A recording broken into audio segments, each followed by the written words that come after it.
Good morning students. देखो, अब हमें देखना है पाठ पूर्ण विश्राम। तो पिछले पीरियड में हमने आधा पाठ मैंने आपको समझाया था।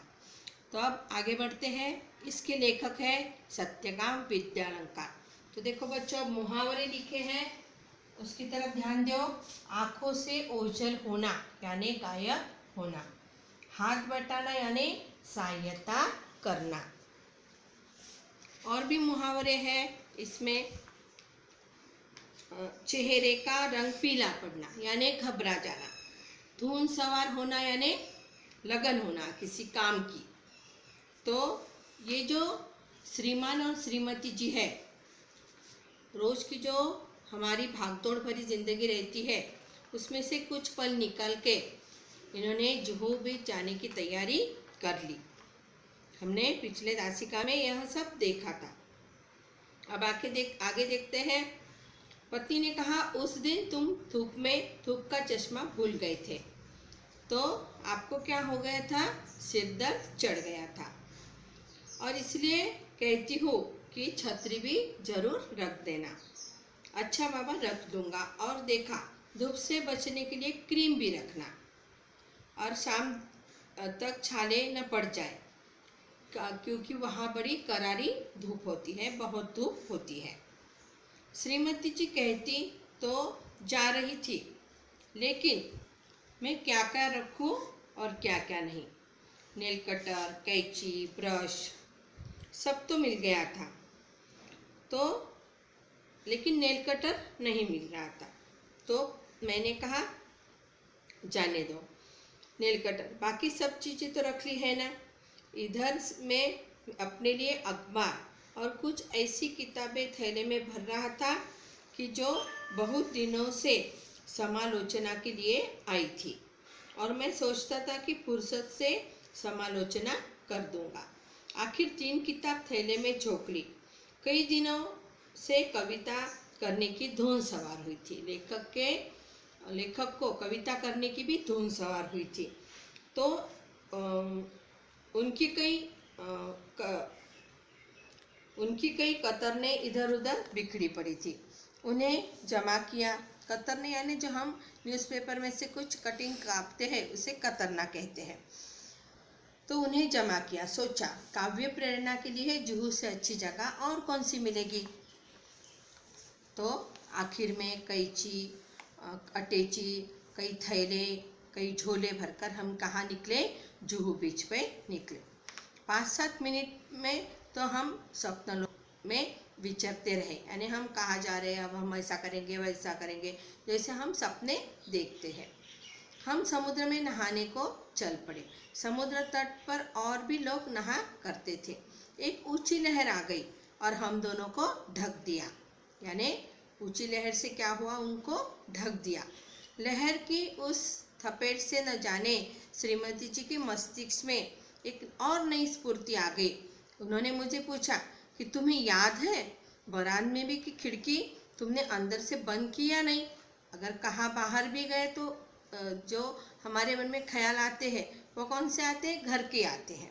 उन्होंने पूछा, अगर बंद नहीं की होगी और खुली रही होगी तो क्या होगा?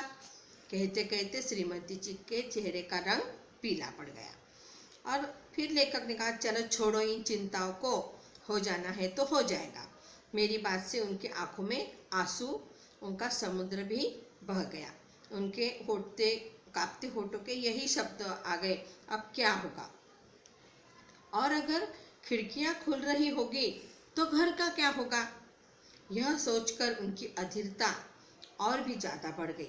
जिस धड़कन का इलाज करने के लिए जुहू पे आ चुके थे, डॉक्टर ने कहा था कि साहब आप दोनों भी कहाँ चले जाओ, थोड़ा सा सैर सपाटा पे चले जाओ, तो क्या हो जाएगा? तुम्हारे दिल को थोड़ी तसल्ली मिलेगी घर से रोज की कामकाज से। तो और जुहू पे जब आ गए तो घर की चिंता की वजह से इनकी दिल की धड़कन और बढ़ गई, तेज हो गई। तो और रफ्तार से दिल धड़कने लगा। जिस रफ्तार से हम गए थे उसी रफ्तार से फिर घर में वापस आ गए।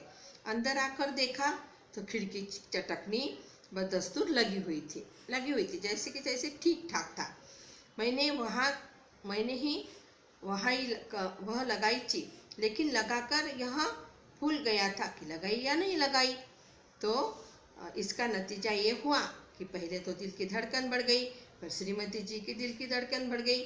मुझे याद आ रहा था कि पूर्ण विश्राम और पूर्ण निरोग, साथ साथ ही यह विश्वास भी पक्का हो गया था कि जिस शब्द के साथ पूर्ण यह शब्द लगाया जाता है, वह शब्द क्या होता है, बहुत भयावह होता है। क्योंकि जिस शब्द के पीछे पूर्ण यह शब्द लिखा हुआ होता है, तो लेखक की ये समझ हो गई कि यह शब्द क्या होता है, भयावह होता है। तो देखो, बाहर भी गए घूमने के लिए, लेकिन घर की चिंता की वजह से उन्हें फौरन लौटना पड़ा। देखो बच्चों, आपको मुहावरों का अर्थ भी पता है। अब आपको ये मुहावरों का वाक्य में प्रयोग करना है, और वह मुहावरों का वाक्य में प्रयोग करते हुए मुहावरा लिखना है, उसका अर्थ नहीं लिखना है। और यहाँ पे जो पत्र लिखा हुआ है, पत्र का प्रारूप, औपचारिक पत्र, दिनांक, प्रति, ये भी आपको सब लिखना है। ठीक है, अगर नहीं समझ में आया तो आप ग्रुप पे मुझे मैसेज करके पूछ सकते हैं। उसके बाद जो निम्नलिखित समोच्चारित भिन्नार्थ हिंदी शब्दों के अर्थ लिखो तथा उन शब्दों का अलग अलग पूर्ण वाक्यों में प्रयोग करो। हार, वार, हल, सीना, ज्वार, सुमन, ये जो शब्द है उनका हिंदी के क्या करना है, आपको अर्थ लिखना है। जैसे सुमन का दूसरा अर्थ फूल भी होता है, और उसका वाक्यों में प्रयोग भी करना है। तो बच्चों, इसके जो संजाल है वो भी आपको पूरे करने हैं। फिर प्रवाह तालिका भी आपको पूरी करनी है, और इसका जो स्वाध्याय है वो पूरा करना है। और अगर आपको नहीं समझता है तो आप हमें पूछ सकते हैं, या ग्रुप पे आप मैसेज कर सकते हैं। तो हमारी अगली मुलाकात अब कब होगी? अगली तासिका को होगी। नमस्कार।